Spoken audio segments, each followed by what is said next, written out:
new extended fixed bolt handle is specifically designed to optimize leverage. With more handle to grab onto, it becomes easier to cycle the bolt in sweaty situations. So, today we're going to show you how to swap out your standard bolt handle with its big brother. So here we have our large bolt handle and a couple standard bolt handles inside the fix and mini fix bolt assemblies. Now it works the same with both our regular fix and mini fix, the only difference being the bigger bolt body versus the mini bolt body. Everything from the shroud up is the same process and will work the same for both. In standard operation, the body rotates and the cocking piece moves up and down. You want to rotate till it clicks. Once it clicks, that is called overcock. You're going to hold the cocking piece in place with slight tension here.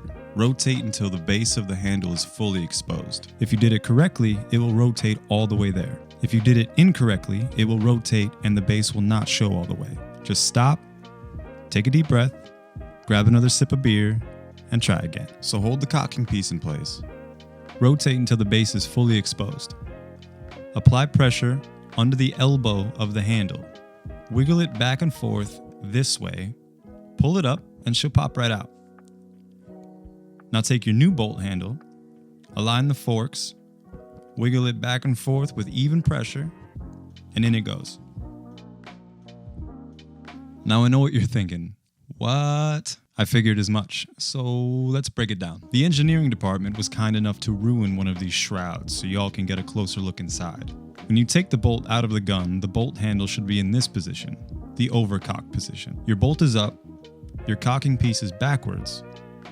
If you rotate it down while the bolt was in your gun, this would be cocked position. Your striker head and sear are engaged. Your bolt handle is down and your cocking piece is lowered.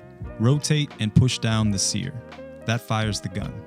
Now if you look, this striker head drops, so in order to get it re-engaged, open it back up.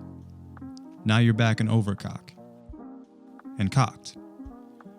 In order to assemble your bolt handle, you want it to be in overcock or cocked. Makes it much easier to operate. In normal operation, you have this spring in the back that is pushing this cocking piece down at all times, so that only allows you to rotate to there. So in order to get the bolt handle in, rotate till you're in overcocked position, till you hear that click. Hold from the back, hold the cocking piece in place, rotate and it will go under the hook, and that allows you to overexpose the base of the handle.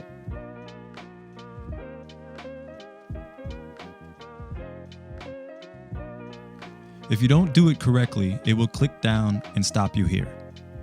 So again, you want to hold, pull, and rotate underneath to get access to the base.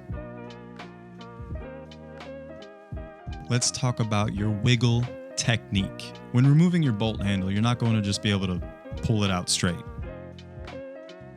Instead, you're going to want to wiggle it back and forth along this axis while applying upward pressure, and it will pop right out. Same thing to push it in. Apply pressure with your thumb, wiggle it back and forth,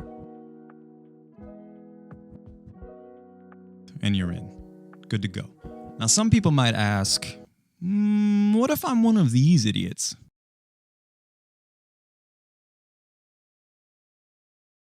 And we'd say, we got your back, idiot. Pay attention. If the bolt slips out on you during assembly, pull this out and rotate it upwards, and then toss that aside. This will be loose and floppy. Your striker and sears should be engaged. Grab it and rotate this way to click over the cam ramps. This is the state you want it in. So now, to put it back in, hook up and in, slide it back. Now you're back to the position you want to be in. Hold this in place and rotate it until the two lines are, well, lined up. Drop in your bolt handle, and you're done. Skip the customer service line and hit subscribe for more how-tos and whatnot. Watch the podcast, learn a thing or two. Or don't. I don't care. Thanks for watching, Steve.